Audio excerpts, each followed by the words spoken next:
Hello my lovelies and welcome back to a new video. I'm sorry that it has taken me so long to upload a new one. Life has been a bit crazy lately. Now without further ado, let's dive into this piece. This painting was done for my Patreon supporters in June. It's inspired by the song The Emperor by Drew Sarich, who is my favorite singer. In May I had the chance to see him play live with his band the Endwerkorchester in Vienna. It was my first time at one of his concerts and I was totally blown away. The energy in the room was positively infectious and left me quite inspired. And it was also the motivational kick I needed to get started on the painting because I carried the idea around for quite a while. I'll leave you links to the song and his page in the description below so you can check out his music. I really like listening to it while working because it helps me focus somehow. But enough fangirling, let's get back to the artwork. So, after doing a few thumbnails, I decided to stay pretty much in my comfort zone with this portrait. But I decided to add some Art Nouveau elements. I always wanted to do that, but never came around to it. But this was the perfect opportunity.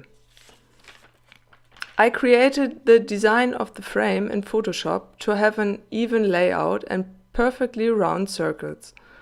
I printed it out and added it to my final sketch. But as you can probably see, transferring it onto the watercolor paper, my perfect circles turned a bit wonky because I can't draw a perfect circle freehand to save my life. For the colors, I choose a dark blue, gray, purple palette. Those were the colors that first came to mind when listening to the song. I didn't do any color comps beforehand though and basically winged it with the color choices. This painting is actually the second attempt at it. Halfway through the first one, impatience got the better of me and I ruined the colors and the paper of the king's body by adding too much water and not letting the layers dry properly.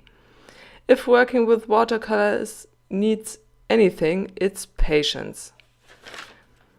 So after stepping away for a day and throwing the old painting away, I started all over again.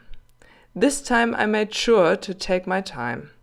And you might have noticed that I'm jumping around painting different sections of the painting to give the areas enough time to dry before adding a new layer of paint.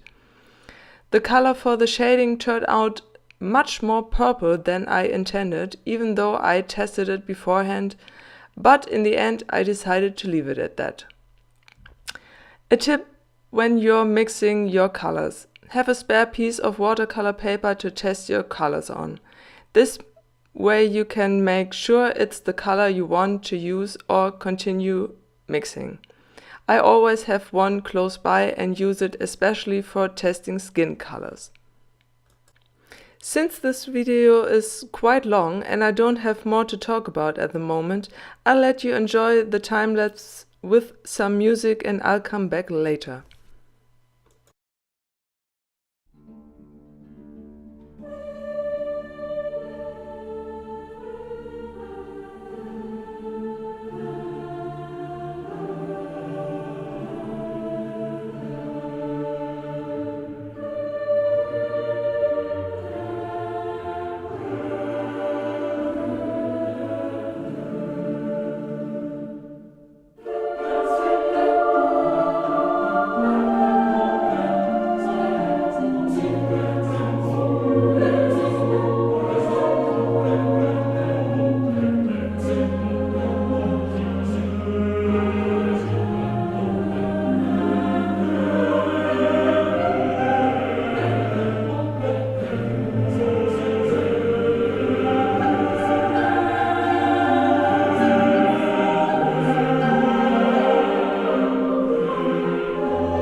And I'm back again. So to finish this painting off and add a special shine, I embellished it with my favorite gold watercolor. If you followed my work for a while, then you know that I absolutely love this color. It's so shimmery and shiny. And I admit that I might have gone a little bit overboard on this one, but I absolutely love it. Quite fitting for a king, don't you agree? And I also mixed up a black glittery color with my normal watercolor for his crown. The effect is very subtle and my camera doesn't capture it, unfortunately. A little bit of red ink was added to the cracks leading out from the arrows to give it a bit more drama. And with that, this piece is done. The original painting is available in my shop if you want to give it a new home. The link is in the description below. I hope to be able to offer some hand-embellished prints later this year. If you are interested in that, let me know. You can find a list of all the materials I used also in the description below. I hope you enjoyed this video. If you did, give it a thumbs up and subscribe for more videos. Have a wonderful day, thanks for watching, and I'll see you in the next one. Bye!